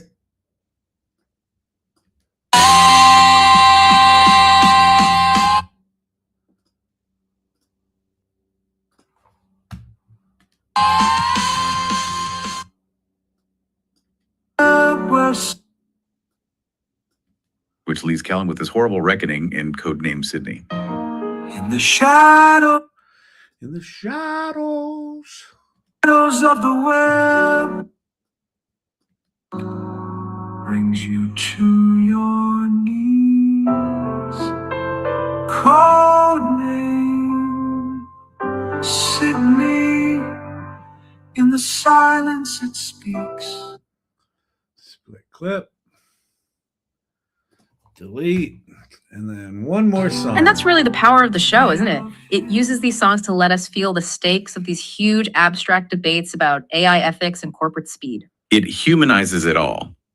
And the whole show closes with a reprise of that first song, Too Good to Be True, asking the same question again. Is this salvation, or is it humanity's most beautiful mistake? Sydney speak. All right. Split clip. Final time. Trash this. Done. All right. So I went from 15 minutes to 5 minutes. That was the idea. Okay, save. So let's do voice only 2.2 podcast. And we'll save that in the audio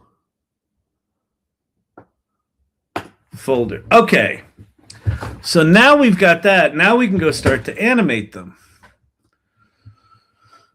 9:42. Good on time. I'm checking time. Are you saving to your new hard drive?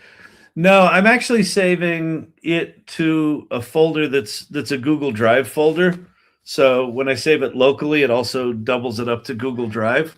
No, what I'm going to use that external hard drive for is for to just get rid of a bunch of shit off here so I free up some space. But then I'm going to use it when I start doing larger video projects. I'm going to use it for the raw assets for the video projects.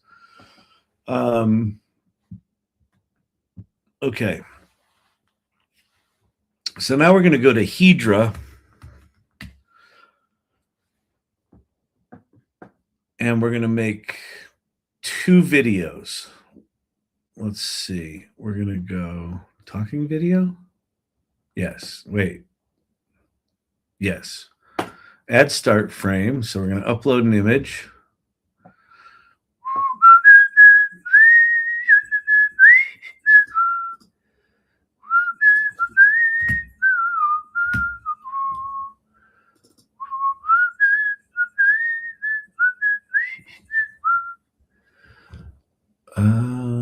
Is this it? Yes, that's him. That's her. Okay, so we're going to do 2 of these. I'm just going to do one with him and then one with her. And then we'll just cut them up in iMovie. So I'm going to open that. I'm going to upload the speech TikTok pin. My revelation today when prepping for a talk, treat AI like a product plus process. God. Process change, not a tool. Yeah, that's interesting. That's good.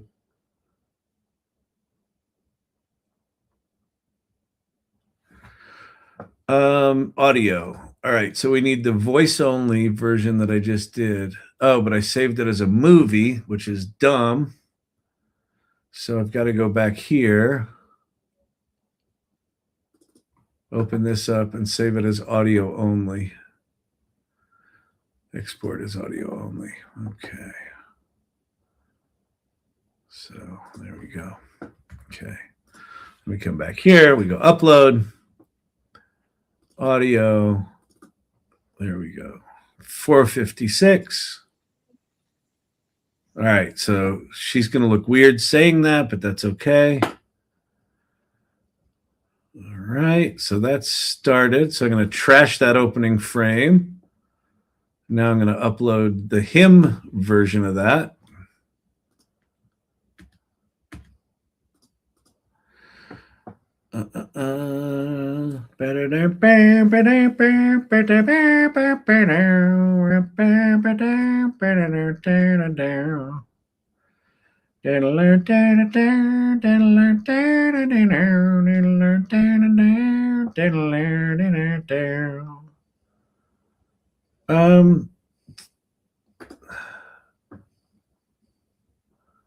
This is old. Yeah, that's old. So wait, so these uploads are failing.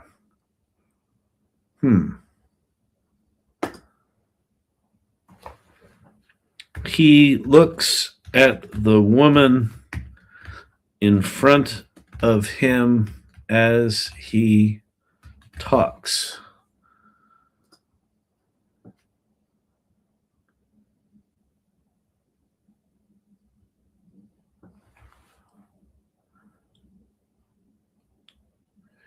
The reason it's, oh, and by the way, these images I made in shit.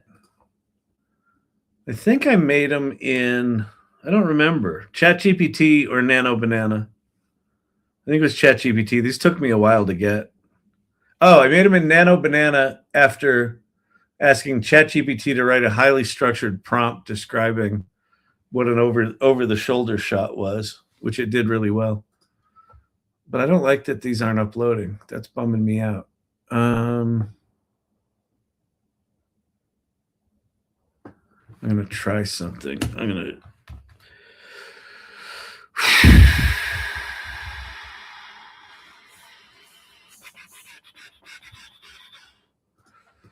Yeah, I think that file is it's not happy with that file. So what we're gonna do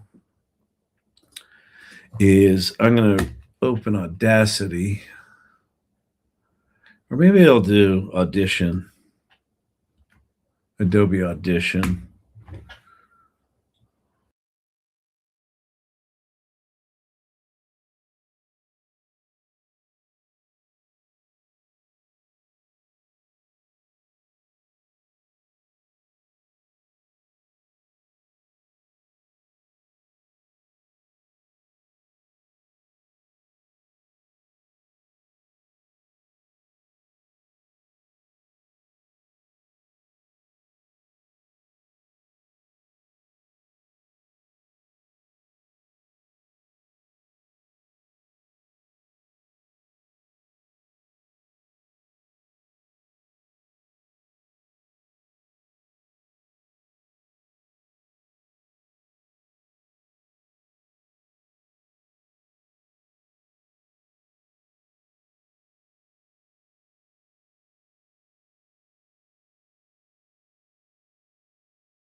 Hey, Kyle. Before you finish that thought, you've muted yourself on YouTube.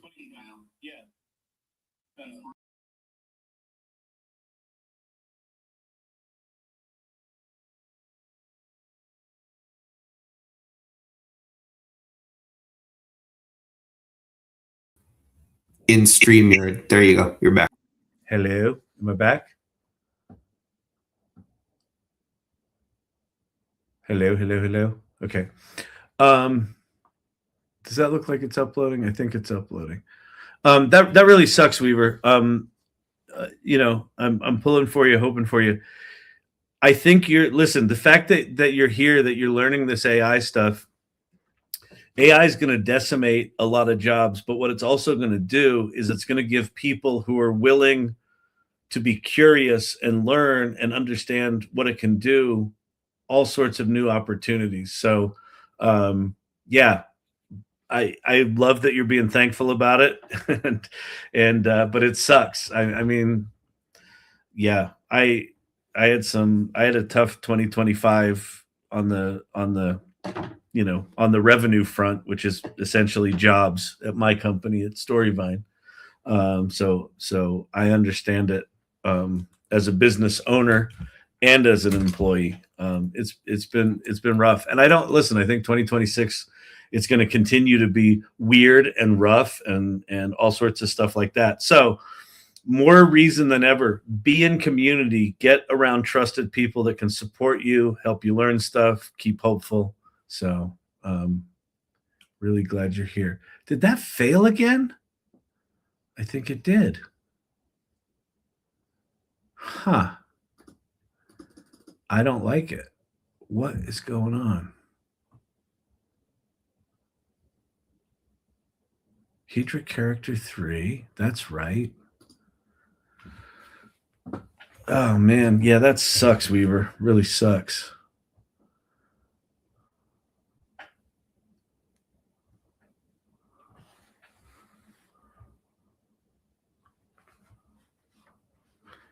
When I told you AI takes our jobs, you said, get out of here. Well, welcome back. No, I don't. I think AI is going to take our jobs. But what I also strongly believe is that those that leverage AI are gonna be the first ones to find new jobs, and there's going to be all sorts of new jobs possible. But I don't make any pretense that the next 3 to 5 years is going to be a shit show. It's going to be an absolute shit show, but it doesn't mean no one's going to work. It just means that entire sectors are going to be decimated, and then new things are going to emerge out of that. What does that look like? Nobody knows. Nobody knows. What new jobs? Listen, part of that, Fadi, is for us to figure out. I don't know. I mean, we're in a weird transition. Here's the thing.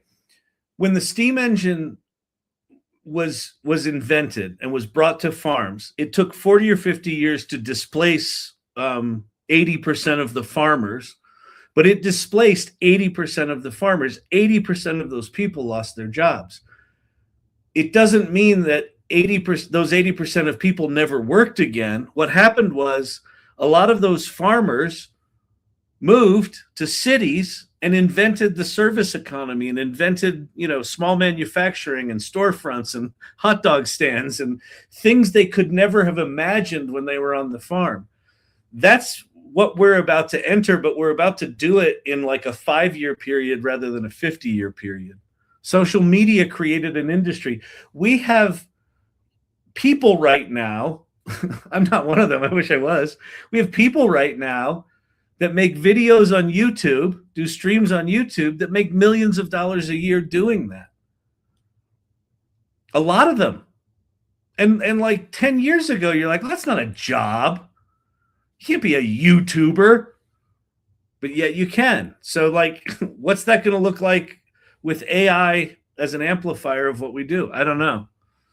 Like this is a time where being an entrepreneur or even having an entrepreneurial kind of mindset is an absolute fucking superpower. Because if you're waiting for jobs to just magically reappear, they're not going to. All right. I'm gonna go to bed before I go deafer. What happened? Am I being too loud? There's YouTube influencers and then there's us. But this is different. Well, they always say this is different with technology. Why is this different? Faith is the only thing keeping us all together.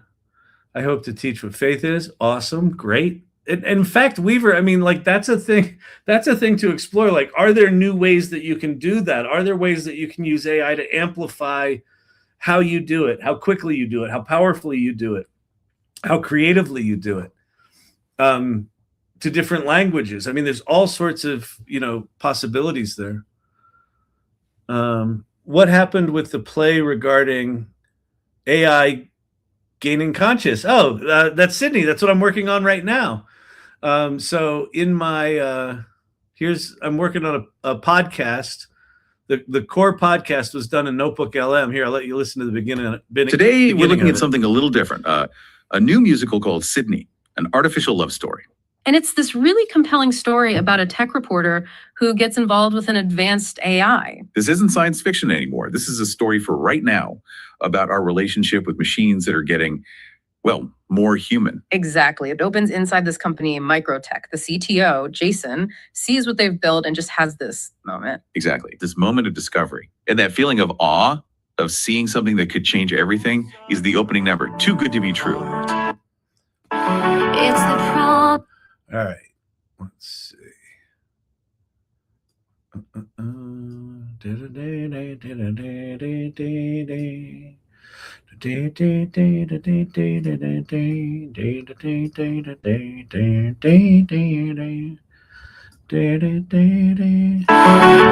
problem. Thing is the opening number. Too good to be true. All right, so we'll throw a transition in there. Cross dissolve. Yeah, Fadi, why are you sorry you came back? Listen, I love having people in here. I hope you're still here, Fadi. I love having people in here who have different points of view than I do. Listen. I don't think this is going to be an easy 3 years. I think it's going to be wild and hard and challenging. And I would much rather be in a community like this trying to figure it out than on my own trying to figure it out, because Too good to be true. It's the promise of an To be true. It's the promise of a new dawn breaking, a leap of faith we're all taking. Is it too good to be true? So you know what I could do here? I could do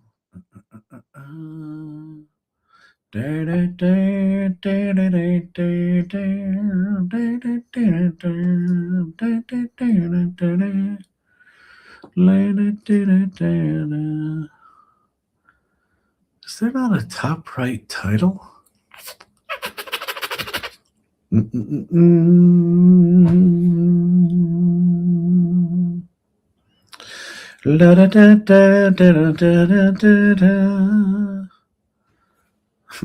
Angels versus Demons, Suno style.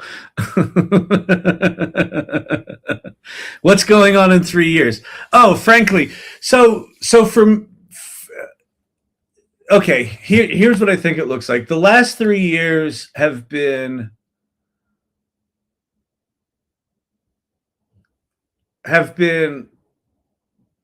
essentially establishing that AI's here, it's not going away. The last 6 months, the tools, whether they're large language models or video or audio tools, they've all just gotten better to a point that it's clear, like, okay, all of these tools are going to be able to be used for professional work. Still requires humans. So I think 2025 feels to me like the last year we can still kind of live in denial that AI is not going to take jobs. I think 2026 is the first year that we start to see AI so powerful that it becomes clear that, oh shit, we're going to have to deal with this. And so I think that starts to more blatantly impact business and workers and layoffs and things like that. And I think capitalist businesses are going to use AI as an excuse to just do cost-cutting layoffs. And they're going to do it in non-elegant ways, and it's going to be bad. I think on the other end of 3 years, we're going to start to see what the new economy starts to look like. Maybe it's 5 years, right? So it feels to me like over 3 years, starting in 2026, is going to be the most painful moment in this transition. I think kind of 3 to 5 years, we start to figure out what the future looks like, and then 5 to 20 years is the transition. Like I think this transition is going to happen more slowly than we think it will. It's going to happen unevenly, and I think the next 3 years are just going to be painful. I don't see a way around it. Like governments and companies are going to be in a weird denial where it's like, it's not really that bad. And then it likely is just going to be that bad. And we're going to have to do something about it. The thing that gives me a wee tad bit of hope is we actually just experienced in 2020 that the world can just choose to change the rules, right? When COVID happened, and it became clear that it was, it was going to start infecting and hurting lots of people, the world collectively just said one day, just don't go to work. And we all stayed home for a year and a half, right? Or 2 years, whatever it fucking was, whatever that bizarre freak show was. So we know globally that we can choose to just change the rules. Will anyone see AI as significant enough to change the rules? That I don't know. That I don't know. You wouldn't think about putting all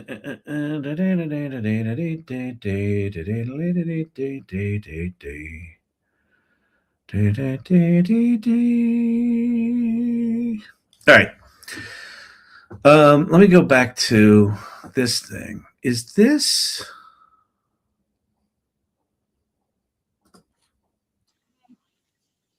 Oh, this is it. Is this it? No.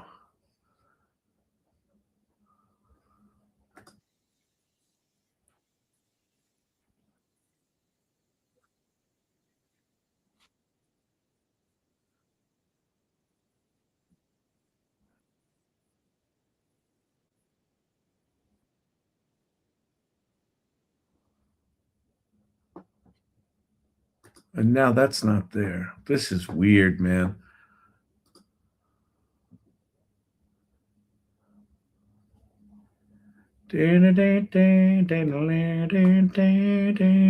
Oh, okay. It's rendering something here. That's not it. Oh, that's not it. Okay, so this one it's doing. All right, so let me add. I think that's the man one. So let me add the woman one again. Oops, not generate image. Back, forward.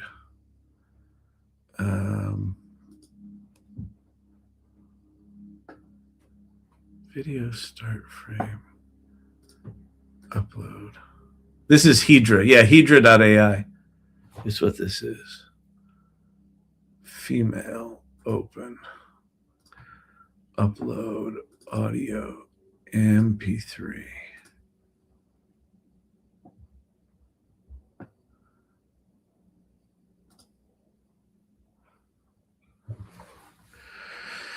All right, that's going. Let me let you all get out of here. I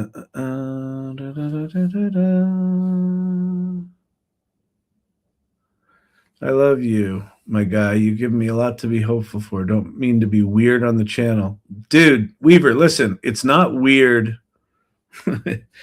it's not weird to be I think the fact that you showed up here on the day that you got laid off is I very much appreciate it. Just you being here and you being in community and you sharing that authentically. I think sharing authentically. I mean, this was in the video. This is how we started the show tonight. Was talking about the Stack Overflow thing, that people are not going to come to you for your expertise anymore and your skills anymore. That it's going to be a different reason that they work with you, a different reason that they hire you. It's not weird. It's irregular. Yeah, exactly. Producer Brandon reminding me of we have a different relationship with the word weird in this community. We celebrate it, right? Yeah, like it's being in community and being connected with people and generating trust among others. Like that's going to be the key to working in the future. I'm 95% confident of that. I have no evidence for it. But if we assume that the tools are just going to get better, they're already pretty fucking good. And if they get, sort of that next level better, then it's going to be optional whether you hire a human. So then why would you hire a human? Well, because maybe you like working with them. Maybe you trust them. Maybe they've got integrity. Maybe they're awesome, right? How would you know that? You meet more people.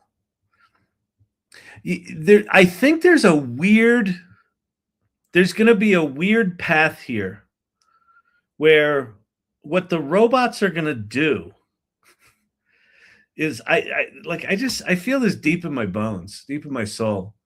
What the robots are going to do, what these AI are going to do, is they're going to force us to reconnect as humans. Right? Social media is the most oxymoronic naming of a technology in history, right? It did the absolute opposite of what its name is. And AI, I think the expectation is that the robots are going to dehumanize us, right? Because they're going to do all the stuff, and then I guess we're just going to be meat puppets off to the side. Humans are going to human. Humans want to connect. Humans want to contribute. Humans want to make a difference. So I think there's a very real possibility that the robots do all this shit that forces us to reconnect. And I think that's a really good thing. Okay, so tomorrow, if you're in the AI Salon Mastermind, tomorrow's AI Salon Mastermind Practice Lab, make sure you come tomorrow. Are you working on your daily practice? I hope you're using this time, if you're in the AI Salon practice, to work on yours and write shit down and feel your feels and be weird like Weaver. Kyle, we can't stop Skynet, but we can choose how we interact with one another. Minimum viable product, I can see that. No, I haven't depleted, but it's close. All right, groovy. 9 a.m. PST. Yes, 9 a.m. PST. It's 10 a.m. my time, noon Eastern for the practice lab tomorrow. All right, I'm gonna get out of here. I came in here really tired. I'm still exhausted, but I'm actually fully engaged. There's a lot of good discussion tonight. Future of food. I will hire someone because I don't want to learn how to do it myself. Exactly. And because you trust because yes, they have an expertise that I don't. Yeah, I think that's true. I think AI knowledge right now is the one exception to the expertise piece, but I don't think it's going to last that long. I think what we're going to do is we're going to hire people because we know they do good work. We're going to assume they can do the skills part. But yeah, so anyway, can you direct folks to the water cooler? Okay, yes. So if you are new here, if you haven't been to the AI Salon,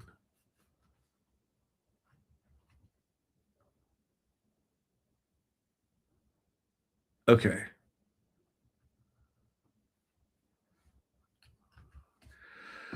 So if you go to community.thesalon.ai, you see it on screen right there. And then if you could pop up my share. Am I sharing? Yes. Yes. Yes. If you go there, so this is the AI Salon, and you'll land on, if you join here, you'll land on Welcome to the Salon, and you'll see our cycle of AI readiness and things like that.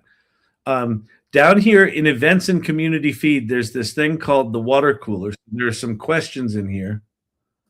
This space has been deleted. No, it hasn't. Okay. There are some questions in here. So if you can, jump in and answer some questions, okay? Go to the water cooler. The other thing, there's a community feed if you want to show off work. There's an area called Play and Create where we've got an AI Learning Lab area for the irregulars in here. There's a thing called Look What I Made. There's a challenges and competitions area. Learn and Grow, that's where there's all sorts of things like clubs like AI for Business, AI for All Minds that Gareth runs, and things like that. That's also where the AI Salon Mastermind Practice Lab is. So go check out the AI Salon. There's all sorts of cool stuff to do here. If you're brand new to this stuff, the second thing you see under Start Your Adventure is Introduce Yourself. So click on that and hop in and introduce yourself. Be generous with how you introduce yourself. Say hi and connect with everyone. All right. Beautiful, beautiful, people. It's fantastic. All right, I am going to get out of here and go get myself some should I, and then I'll see you mastermind people at the practice lab tomorrow, and for the rest of you, I'll see you tomorrow night. All right, beautiful. Peace out.